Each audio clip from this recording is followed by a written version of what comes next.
आज की चीमा गोइयों में देखिए, जॉन रैम्बो कॉकरोच किलर के बाद Ramiz Rambo Misbah killer, T20 मोहल्ला 11, पार्टी बॉयज की पॉटी हरकतें। टीम कोहली ने इस बार इंग्लैंड की खोली। देखते रहिए जीके की बकवास।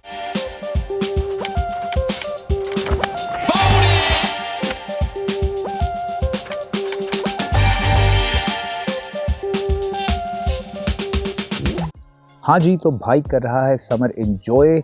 कुछ बनाई थी आपके लिए स्पेशल ट्रैवल वीडियोस और उनकी एडिटिंग जारी ही थी कि जी पीसीबी ने कहा लड़के क्यों कर रहा है टाइम ज़ाया, ये ले कंटेंट। तो भाई को फिर आना पड़ा, मगर एपिसोड शुरू करने से पहले जी जी नेशन का तराना, ये कहना मेरी मजबूरी है, सब्सक्राइब करना बहुत ज़रूरी है और साथ साथ बेल का घंटा भी दबाना है और लाइक भी करना है। अभी हम 1000 सब्सक्राइबर्स पे पहुंचने वाले हैं, तो बहुत सा मर्च आपके लिए वेट कर रहा है। नित नए आईफोन्स आपके लिए वेट कर रहे हैं और बीट्स के हेडफोन्स भी। तो जल्द से जल्द सब्सक्राइब करें और फिर होगी खुरानदाजी और होंगे इनामात और इनामात की बरसात।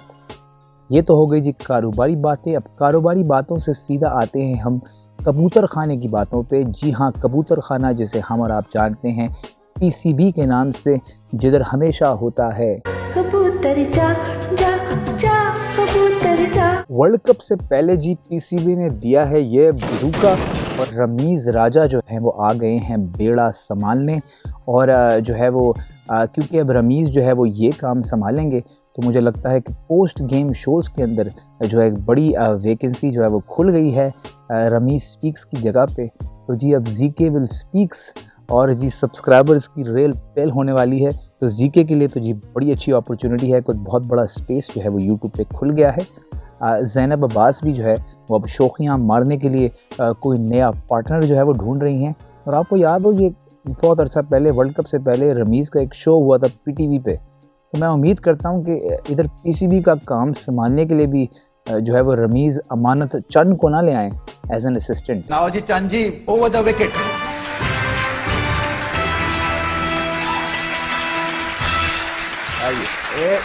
ये और दोनों ही प्लेयर बैठे हैं। ओ माय गॉड, एक महीने में लाख रुपए की क्रीम लगा लेते हैं आप। रमीज जी अभी पूरी तरह इंडक्ट हुए भी नहीं थे, उनके आने की देर ही थी कि मिसबा और वकार ने जो है वो बैकडोर जो है वो एग्ज़िट मार ली है। बिल्कुल वैसे ही जैसे आप संडे को जो है वो घर होते हैं और कोई बिन बुलाए मेहमान आ जाते हैं, तो जी वो घंटियां मारते रहते हैं और आप ये पीछे के रास्ते से बाहर के अगला खुद ही जो है वो घंटियां बजा बजा के जो है वो निकल जाएगा। वही कोई सीन हुआ है इस वक्त। मिसबा और वकार की वैसे इस हरकत से ना ये बात तो साफ जो है वो जाहिर हो गई है कि माशाल्लाह दोनों कितने जेन्युइन हैं और कितनी बेलौस जो है वो मोहब्बत करते हैं मुल्क से। मिसबे ने तो हद ही कर दी ना, मतलब मिसबा को रिस्पॉन्सिबिलिटी दी गई कि आप जी टीम के लिए हेड कोच चुनें। अगले ने जो है वो ना सिर्फ खुद ही को हेड कोच अपॉइंट कर लिया, बल्कि बैटिंग कोच भी अपॉइंट कर लिया और सेलेक्टर भी अपॉइंट कर लिया। अब इसको जी अगर आसान अल्फाजों में जो है वो बयान किया जाए,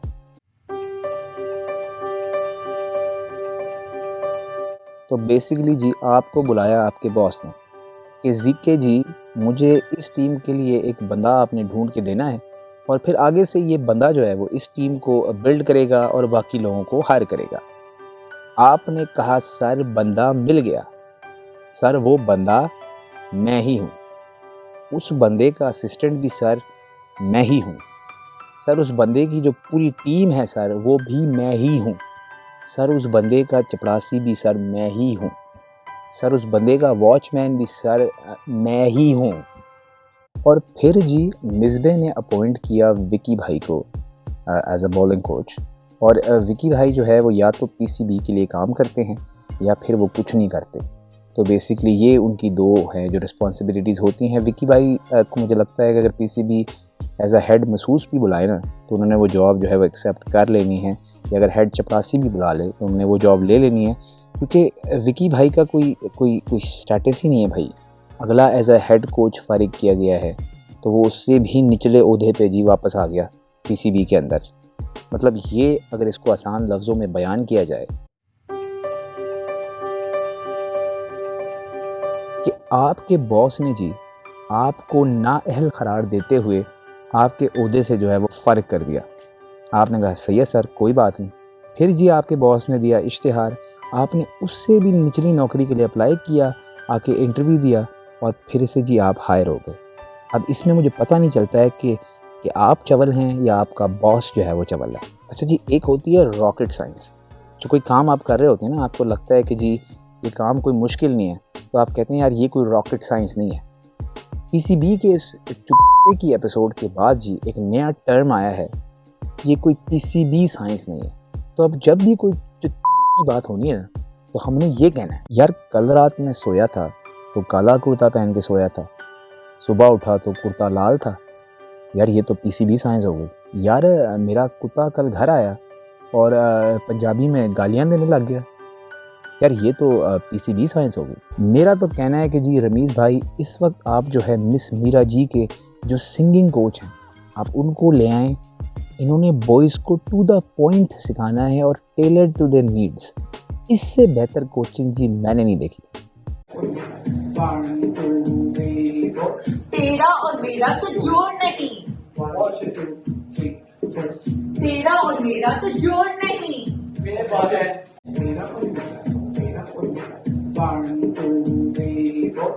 चलें जी, नज़र डालते हैं ज़रा जो है वो अपनी टीम पे। तो आ जाएं, पहले स्क्वाड पे एक नज़र डाल लें और फिर जी गप लगाते हैं। अच्छा देखिए जी, रजामंदी तो हमारी है काफ़ी सारे सिलेक्शंस पे। कुछ सिलेक्शन जो हैं उनका कोई जो है वो सर पैर नहीं है, कोई लॉजिक नहीं है उसके पीछे। मेरे ख्याल से इस वक्त तो हालात ऐसे हैं कि आप सड़क पे किसी दूध वाले को पकड़ के भी जो पूछ लेना, तो मेरे ख्याल से उसने मोहम्मद वसीम से बेहतरी जो है वो टीम बनानी है। तो कुछ लॉजिक नहीं है, कुछ समझ नहीं आ रहा है कि क्या सर पैर है इस सिलेक्शन का। शेबी ने तो कह दिया भाई कि अगला जो है वो पपट सेलेक्टर है जी, पपट कठपुतली सेलेक्टर है जो अगला। He's not a chief selector, he's just a puppet. वैसे इससे बेहतर जो है ना वो समरी आपको नहीं मिलेगी सिलेक्शन की। ये तस्वीरें जो आप देख रहे हैं ना, ये यही इस वक्त हो रहा है। समर स्लैम डंड मुश्ती कुश्ती मुकाबला जो है वो हो रहा है इस वक्त आप पीसीबी और चंद जो है वो रिनाउंड प्लेयर्स के बीच में। और अल्लाह जाने क्या वजह है कि हमने जी तहैया कर लिया है कि जी यंग है तू तो टीम में है, और अगर तू बाबा है तो तू टीम में नहीं है, अल्लाह तू हफीज़ है। और ये कौन सी लॉजिक है जो आसिफ अली और खुशदिल शाह को जो है वो टीम में खिलाती है। वसीम का कहना है कि जी लड़कों में फर्क है, इनमें स्पार्क है, टैलेंट है, एक्स फैक्टर है। ओ भाई ये कौन सा टैलेंट और एक्स फैक्टर है, ये मुझे बताओ ज़रा, जो इनकी सिलेक्शन को जो है वो जस्टिफाई करता है। ये हमारा आज तक लेवल वही है कि हमारी सिलेक्शन जो होती है वो सारी की सारी बेस्ड होती है कि यार भाई को फीलिंग आ रही है, ये लड़के ने कुछ कर देना है, फीलिंग आ रही है। यार आप फीलिंग्स पे कब तक जो है वो टीम सेलेक्ट करोगे, फड़क पे कब तक टीम सेलेक्ट करोगे। हमारे यहाँ टर्म यूज़ होता है ना, यार लड़के में फड़क पड़ी है। इस फड़क के चक्कर में ना सड़क पे आ गई है हमारी टीम। आपके सामने शोएब मलिक, शर्जील, फ़खर जैसे लोग मौजूद हैं जो कि टैलेंट और फड़क के साथ साथ नंबर्स भी प्रोड्यूस कर चुके हैं।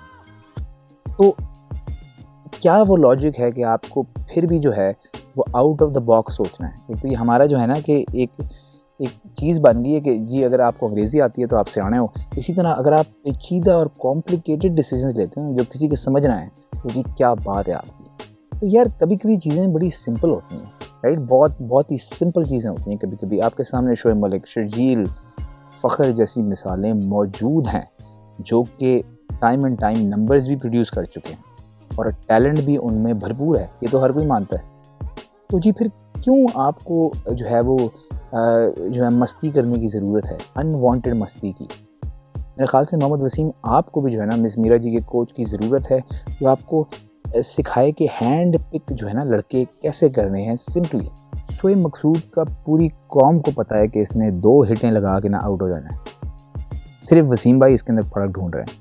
He is a 2 hit player, उसने 2-4 अच्छी हिटें मारनी है, बड़ी कन्विंसिंग हिटें मारनी है, मगर फिर उसने जो है वो आउट हो जाना है। सेंस ऑफ रिस्पॉन्सिबिलिटी नहीं है शोएब मकसूद के अंदर, राइट। ऊपर से नहायत ही थका हुआ ये बंदा फील्डर है।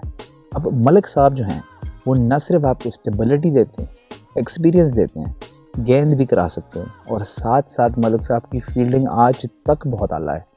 आप सिर्फ ये टीमें देख लें, जिन T20 टीम से मलिक साहब इस वक्त खेल रहे हैं, आप देख लें, सिर्फ टीमें देख लें आप।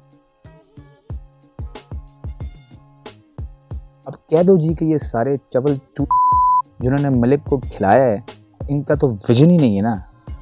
तो सिर्फ कल्ला तू ही है विजन वाला, मोहम्मद वसीम, तेरे ही विजन है। ये ज़रा शोएब मलिक का आप T20 रैकेट भी उठा के देख लें भाई। तो ये सिर्फ पाकिस्तान वो वाहिद मुल्क है जहाँ इस तरह की हरकतें आज भी होती हैं कि कभी हमें प्रॉब्लम होती है कि अगले का रैकेट अच्छा नहीं है, और कभी हमें प्रॉब्लम होती है कि जिसमें फड़क नहीं है। अनलेस अगर जो है वो मलिक साहब या तो मोहम्मद वसीम की मुर्गियाँ चुरा के भागे हैं या उनकी बच्ची को छेड़ दिया है, उसके अलावा तो कोई सर पैर नहीं बनता कि why Shoaib Malik should not be in the team right now. Specially अगर आप वर्ल्ड कप जीतने जा रहे हैं, ये थोड़ी है कि आप टीम कंस्ट्रक्ट कर रहे हैं अगले 10 सालों के लिए। यार world cup is an important game, right, is an important tournament. तो अगर आपने एक इम्पॉर्टेंट टूर्नामेंट खेलना है यार, तो आप अपनी बेस्ट टीम भेजो। एंड क्लियरली जो आप अभी भेज रहे हो वो आपकी बेस्ट टीम नहीं है। आज़म खान का सिलेक्शन बहुत बड़ा एक क्वेश्चन मार्क है, और मेरे ख्याल से आज़म के साथ वही सीन है कि लड़के हाथ से निकल जाते हैं ना, तो हमारे यहाँ कहते होते हैं ना कि जी शादी कर दो, लौंडा सही हो जाएगा। तो मेरे ख्याल से आज़म का भी यही था कि यार वज़न बढ़े जा रहा है, तो जी टीम में सेलेक्ट कर लो, पतले लड़कों के साथ रहेगा ना तो आप पे ही वज़न कम हो जाएगा। हम वैसे क्या मैसेज भेज रहे हैं दुनिया को कि ये हमारे स्टैंडर्ड्स हैं, कि हम जी कॉम्प्रोमाइज़ कर लेते हैं सिर्फ इस बात पे कि अगला छिके लगाता है। क्या मैसेज हम दुनिया को भेजना चाह रहे हैं इस वक्त थ्रू दिस सिलेक्शन, या क्या हम स्टैंडर्ड सेट कर रहे हैं आने वाली जनरेशन के लिए? कोई स्टैंडर्ड नहीं है। तो ये लड़का जो है वो यो टेस्ट कैसे पास करेगा? ये तो यो हनी सिंह टेस्ट पास ना करे हनी सिंह की म्यूज़िक वीडियो के लिए, इसने ये यो टेस्ट जो है वो कैसे पास करना है? ना आज़म के पास नंबर्स हैं टू सपोर्ट हिज कॉज, ना फिटनेस है, और अगला टीम में जो है वो आ गया है। और हम 11 साल सिर्फ इस बात पे एतराज़ था कि फवाद टेढ़ा खड़ा होता है तो वो टीम में नहीं आ सकता। ये तो हमारे जो है वो डबल स्टैंडर्ड्स हैं। बड़े सवालिया जो है वो निशानात हैं जी फ़ख्र और शर्जील के सेलेक्ट ना होने पे। और यार दोनों ही एक वर्ल्ड स्टैंडर्ड के पावर हिटर्स हैं, एग्रेसिव बैट्समैन हैं। कोई भी टीम चाहेगी कि उस वक्त इनके माइंड सेट में घुसें, उनको कॉन्फिडेंस दें, उनको किसी तरह टीम में लाएं, क्योंकि ये दोनों गेम बदल सकते हैं। मगर वसीम भाई की नज़रें जो है ना वो टिकी हुई हैं खुशदिल पे और आसिफ अली पे। दोनों के पिछले 10 मेरे ख्याल से गेमें उठाएं तो 1-1 50 है दोनों का। मगर ये कहा जा रहा है कि जी इम्पैक्ट आप देखें गेम पे। तो यार अल्लाह ही मालिक है। वैसे मेरी तो समझ से बाहर हैं ये सारी बातें कि कैसे आप जो है फ़ख्र और शर्जील जैसे प्लेयर्स को इस वक्त जो है वो टीम से बाहर बिठा सकते हैं। अगर मैं वसीम भाई की जगह होता तो मैं दोनों को कॉन्फिडेंस में लेता, राइट, कोई माइंडफुलनेस एक्सरसाइजेस कराता, दोनों को तकड़ा कराता, थोड़ा मेडिटेट कराता कि यार यू कैन परफॉर्म, उनसे उनकी बेस्ट लेता, बजाय इसके कि जी उनको छोड़ें आप और बाकी जगहों पे जो है वो फड़क तलाश करें। मैं तो कहता हूँ अल्लाह से दुआ मैं करता हूँ कि वसीम भाई को जो है ना वो BCCI का आप सेलेक्टर बना दें। इन्होंने वर्ल्ड कप से पहले ना T20 में रोहित शर्मा को बाहर बिठा के तो जो है वो चेतेश्वर पुजारा को खिला दे रहे हैं। ये तो वसीम भाई की लेवल ऑफ थिंकिंग है आजकल।